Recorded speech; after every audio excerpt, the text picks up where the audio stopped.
Hey everybody, today we're going to be building a business class desktop. It's going to be a new member of the Cube Computer family. It's going to be the Cube Computer Business Class Desktop BCD 1.0.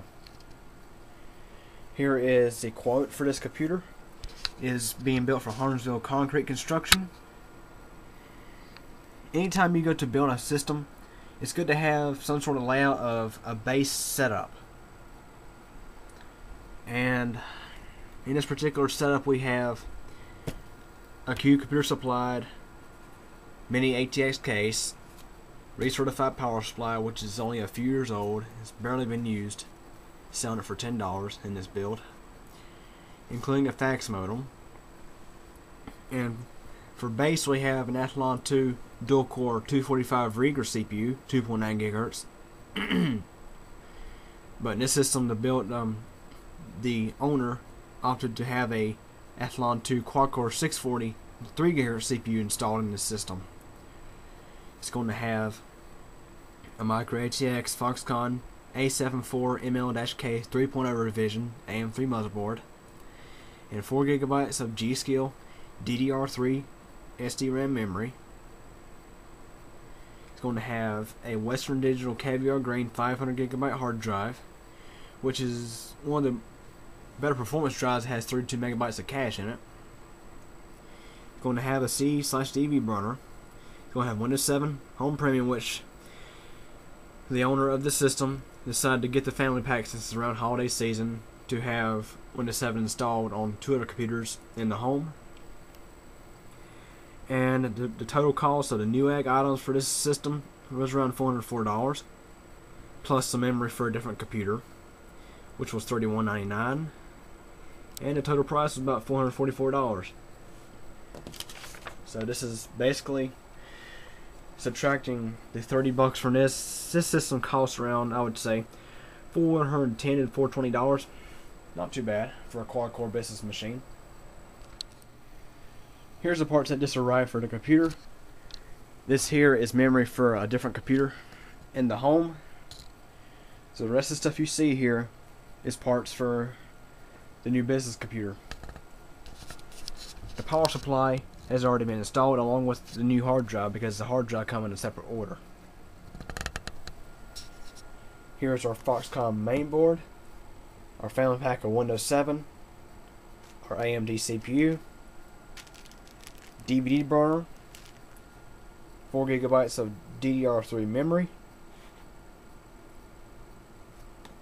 and a USB 2.0 internal 3.5-inch all-in-one card reader.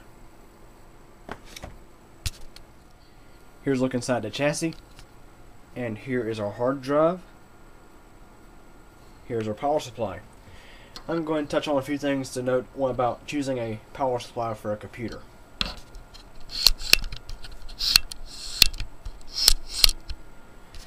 When you're looking for a power supply for a computer, the thing you gotta know is what you want to use the computer for.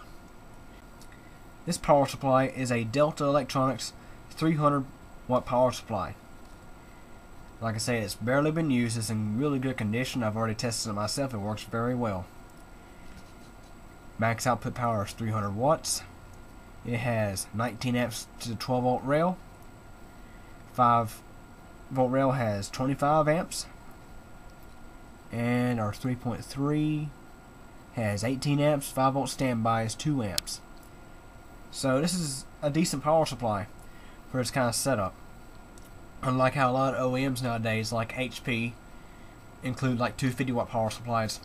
If you guys watched my previous video on the HP magnesium gray desktop, I did some research online and I found out that computer had a 250 watt power supply in it, which is, in my opinion, really cutting it for a system that is really similar to how this one is going to be set up.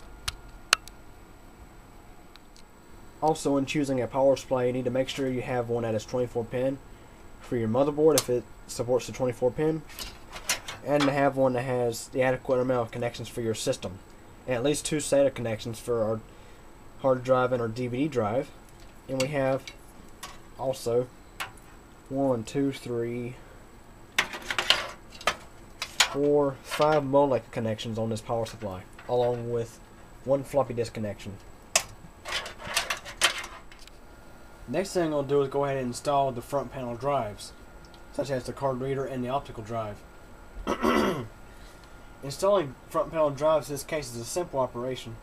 What you do is you install these screws to the drive you want to install, and then you pull off the front panel, the front bezel, like so, and it's set to the side. As you see, the buttons are still there. They are not attached to the front bezel. They're attached to the case. This is a good design. And now we'll go ahead and just slide this into place, like so. Feed the cable in. Run the screws into the track.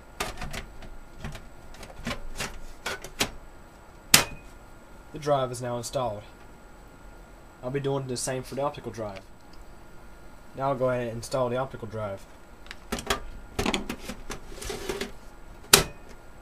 So simple. Now I'll go ahead and replace this.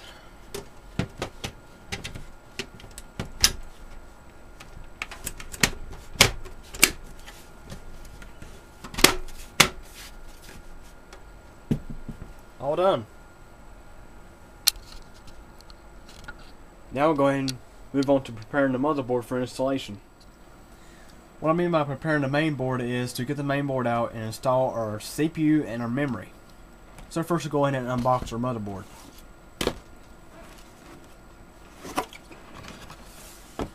Here is the motherboard.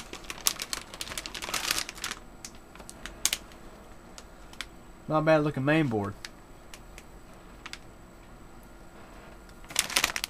Under here we have some more stuff. We have 2 SATA cables, user's manual, quick install guide,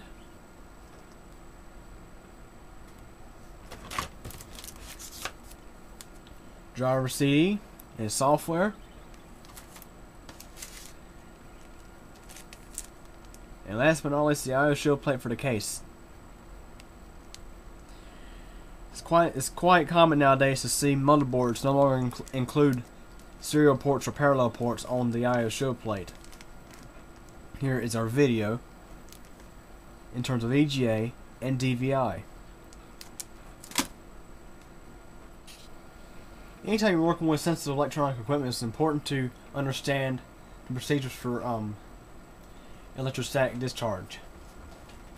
I always touch something like a case that's grounded before handling the equipment, which I have just done. So now we'll go ahead and take the motherboard out of the packaging here.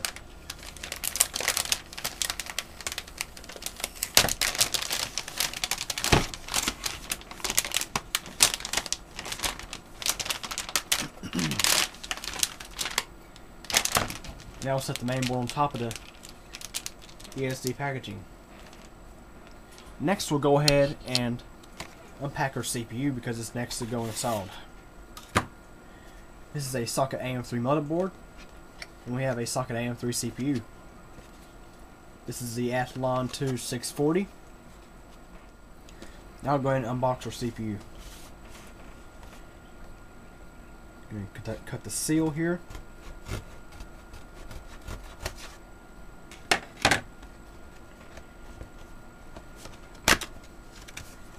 I've unboxed plenty of AMD CPUs in the past. Here is the processor itself, along with the case badge, our user's manual with the warranty information and all that kind of stuff. And we have our retail cooler that comes with the box CPUs, which we'll be using it on this particular CPU. Since this is a business computer, we're not doing any extreme like overclocking or anything like that. This design is not really designed for overclocking. So we'll go ahead and use the box cooler. Now we'll go ahead and install the CPU to the motherboard. Remove the processor from its packaging, which never handle an AMD CPU by its pins, always handle it by its sides. like so. These pins are very fragile, you gotta be very careful with them. And you just line the CPU up with the triangle on the socket, and it should drop right into place. Do not force it into place. Keep one finger on the CPU, do apply pressure, and then lock the socket. CPU is now installed. Since the CPU has been handled with my fingers, I'm going to go ahead and clean it before I install the cooler.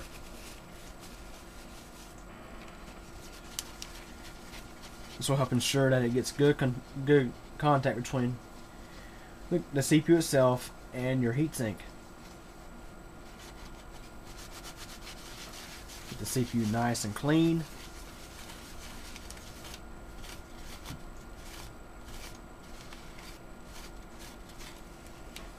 Now, if I was doing a high-end system for overclocking, I probably, like I said, I wouldn't even be using the retail cooler in the first place. But in some cases, some people may want to remove the stock thermal compound and apply something like Arctic Silver. In this case, we're going to use what's already included. It will do just fine. So we'll go ahead and install this cooler. Simple clip design.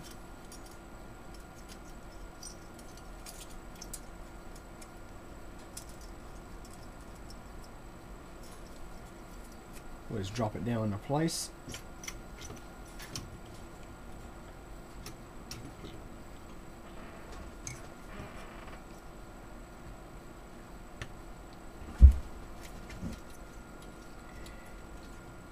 You're going to take both levers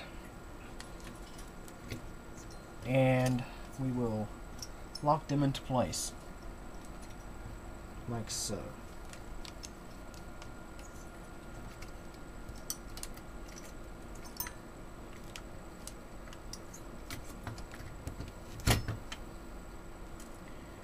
Cool, here's a little trick we got into place just now. We'll go ahead and make sure both clips are locked into the retention bracket, and then we will lock the cooler into place. Make sure our cooler is on tight, which it is. Never forget to plug your fan plug into the header on the main board.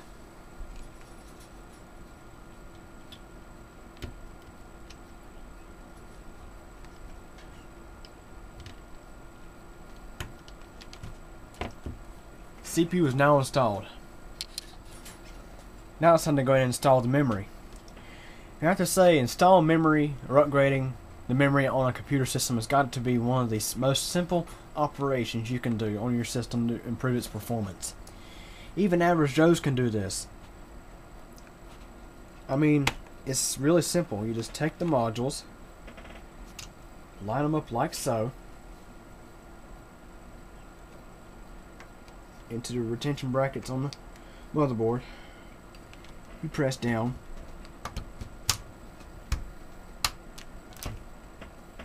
Memory is installed. Now I'll go ahead and do it for the second stick.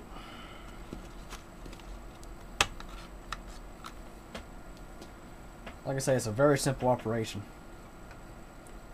This is DDR3 memory, which the installation procedures is basically the same for about all the memory on the market.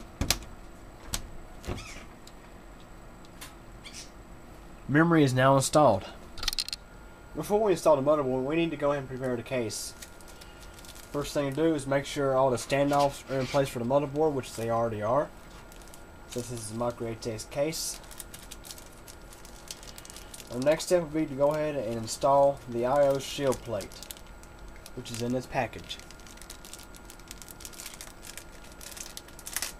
Alright, remove it from the package. And it will snap in like this. And seeing since our motherboard has integrated LAN, we need to go ahead and pop this out of the way. And now we'll go ahead and snap it into the case like so. Which, be careful with these, sometimes they can be sharp and you will get cut.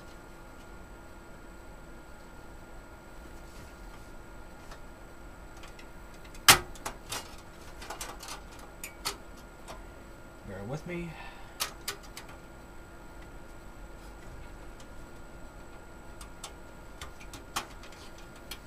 Sometimes these things can be a little tricky to get in. This one's one of them.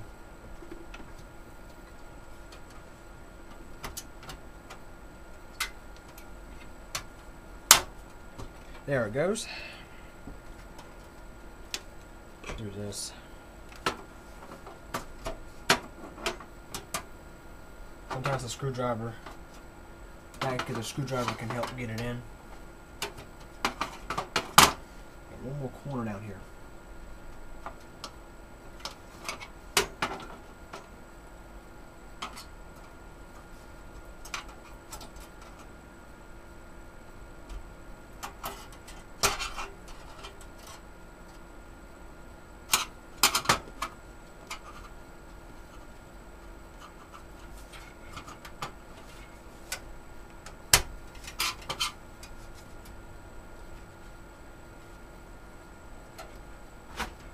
Now the I/O shield plate is installed.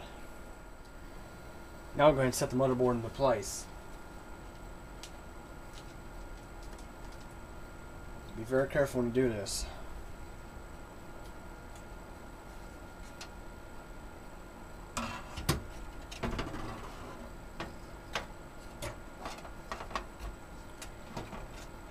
Line everything up with the I/O shield plate. And set the board into place.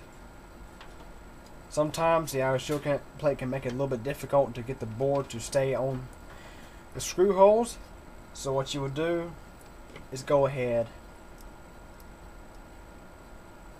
and install a screw somewhere, like let's say right about here. We'll install this one.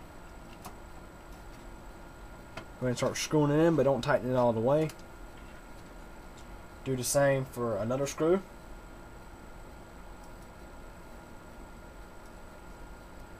Like this.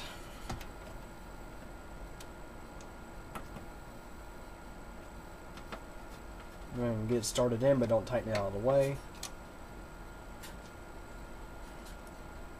And just continue to do this throughout the entire main board. Now that all the screws are in place, we'll go ahead and make sure the screw holes of the main board are centered on all the screws, and we'll go ahead and start tightening the screws into place.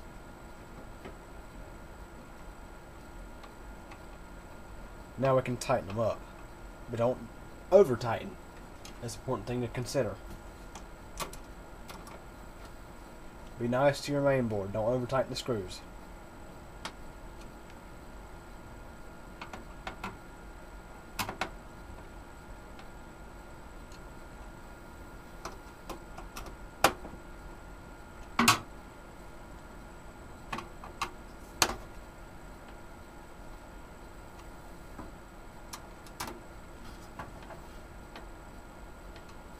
Okay, all done. Now it's time to go ahead and plug up our leads to the main board, in which this motherboard here has color codes for the front panel leads, such as your hard drive LED, your power LED, your reset switch, your power switch, all that sort of stuff. And with this particular motherboard, we'll probably have to refer to the manual to get all the codes.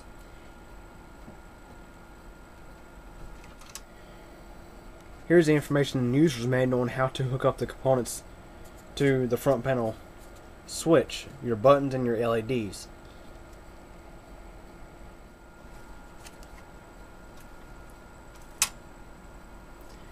Now I'll go ahead and install these leads. Leads to the power button, reset button, and LEDs, along with the speaker, have been plugged into the motherboard, as you might be able to see here.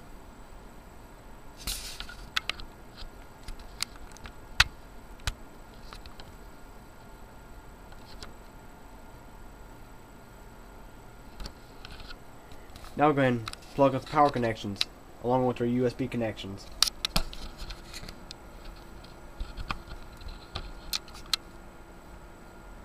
This motherboard needs two connections from the power supply. Our 24-pin connection along with our 4-pin ATX12 connection. So we'll go ahead and plug those in now. Our 24-pin ATX goes plugged in right here. It just snaps right into place. And your ATX 12 volt goes installed right here behind the CPU.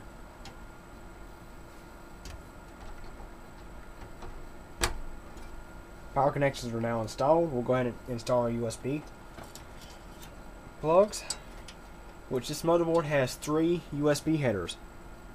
One here, and one here. First we'll go ahead and plug in our connections for the case's front panel USB connection, like so. And on a USB header on the main board, you will usually have one pin on the very edge. This is the ground side, and the other side is where your red pins go installed. If your case has leads scattered all over the place and not something like this, or something that's combined together, refer to your motherboard's manual on how to hook that up. In most cases, it's red, white, green, black. Red being 5 volts, black being ground.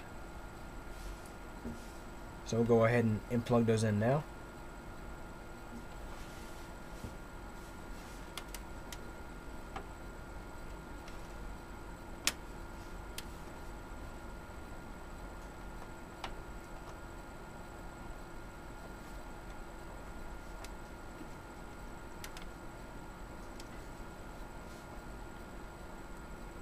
And our ground leads will go plugged in right here, on the very edge.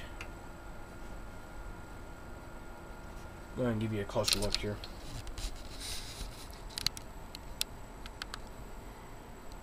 As you can see, here are the USB headers, and I stated earlier how you have one pin by itself. That's your ground side, and the opposite side is your 5 volt side. As you can see, we have this plugged in here. Here's a 5 volt lead here. Here's a ground lead on this side. And your data connections are in the center. Now we'll go ahead and plug in the USB header to our card reader, which is like this. It goes plugged in like so.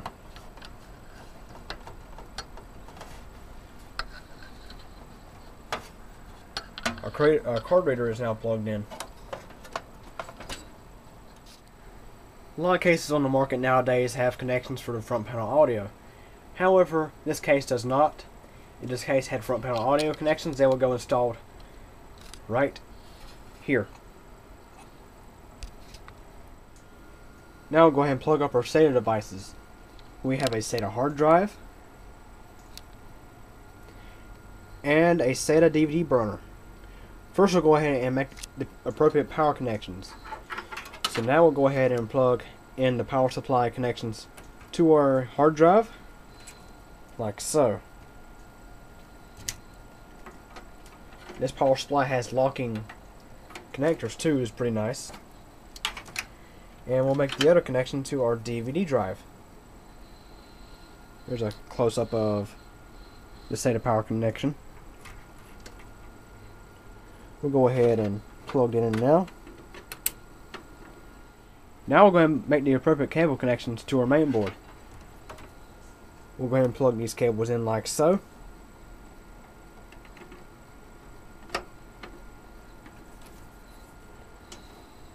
And this connection will go to SATA 2 on the motherboard.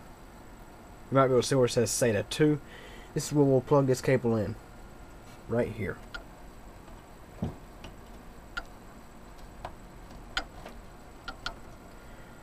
And we'll do the same for the hard drive.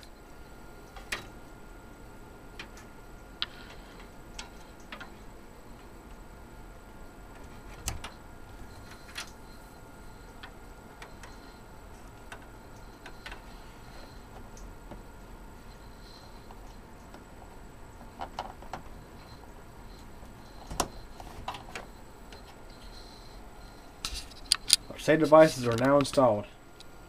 All the cabling is installed now. I have redone everything a little bit to help reorganize the cables a little bit to improve airflow and make everything more efficient. I noticed how a lot of system builders out there like to use zip ties, which They do the job, but it can be a pain if you ever had to go reuse the cables for anything. So I use electrical tape to bundle up excess wires. So the last thing we got to do here is install a modem for faxing and install a cooling fan right here. Installing a modem like any other PCI card is fairly simple. Just look at a PCI slot on the motherboard and you just slide it into place.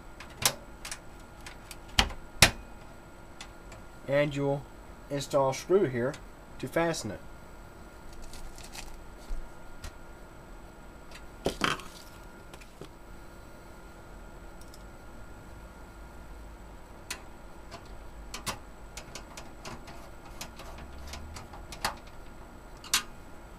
All done. Now we're going to install our cooling fan, which we're using a 92mm fan since this case can support it. The good thing about this particular case is on the side panel it does have a duct to allow cool air to go to the CPU, which is a good thing for almost any system, in my opinion. So now we'll go ahead and install our cooling fan to the case, which is this fan right here. Just line up with the holes and you just mount it in.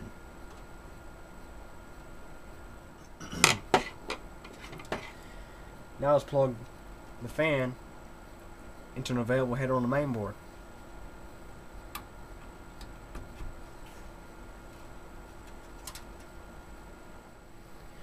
Now we're done assembling the computer system. It's now time to test it. We're using the integrated graphics on this system rather than installing a graphics card since it's a business machine. Now it's time to go ahead and test the computer. We'll go ahead and turn it on, and first thing we'll do is enter the BIOS setup utility and go straight to the hardware monitor.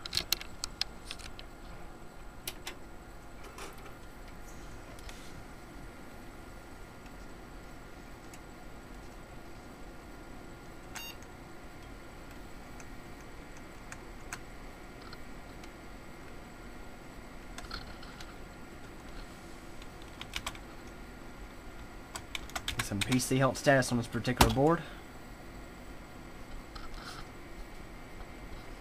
And go ahead and check all of our temperatures and voltages and all that kind of stuff.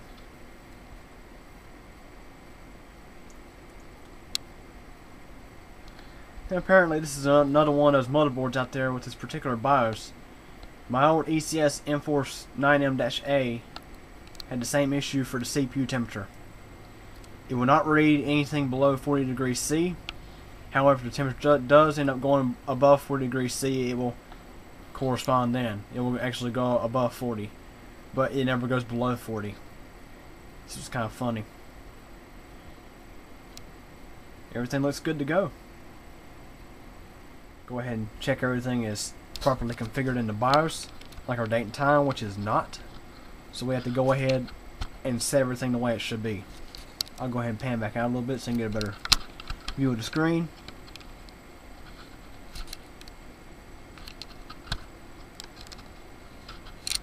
So we now need to go ahead and make sure our date and time is correct, which it is not.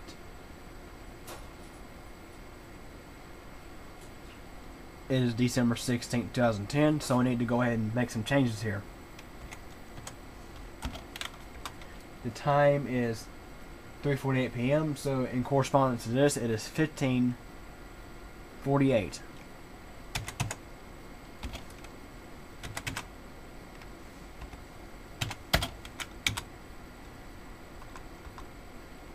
And notice how a hard drive is being detected and our CD-ROM is being detected.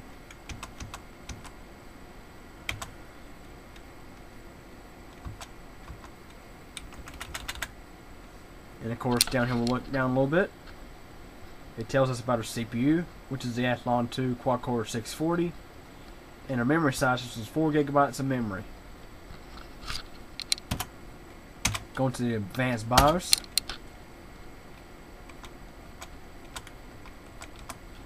Check our boot device priority. so this needs to be backwards. So as well, it'll accept the CD first before going straight to the hard drive.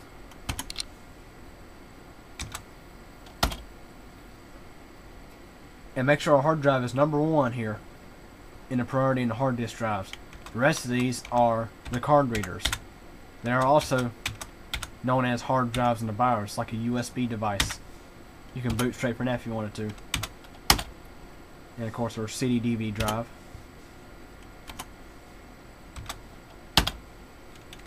This is some options for overclocking, which we're not doing that. Let's just have a look anyway. It does give you some options here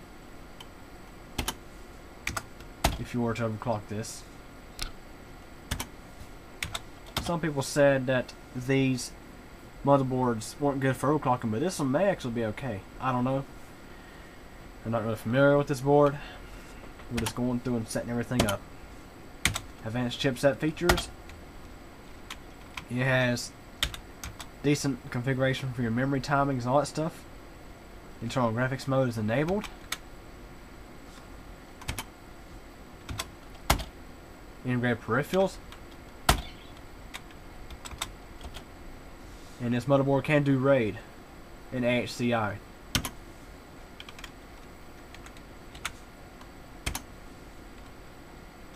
Actually, we will go ahead and disable the IDE controller since we're not using it. This is our USB configuration.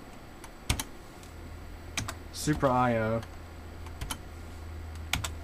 Trusted computing. Not exactly sure what this is. Onboard LAN. HD audio controller. Power management. Make sure it's set to S3.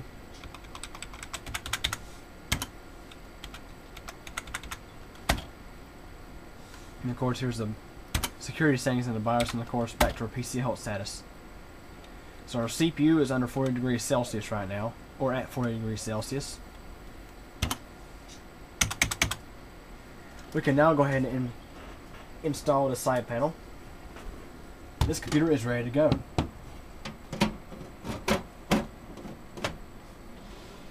Our next step will be to install Windows.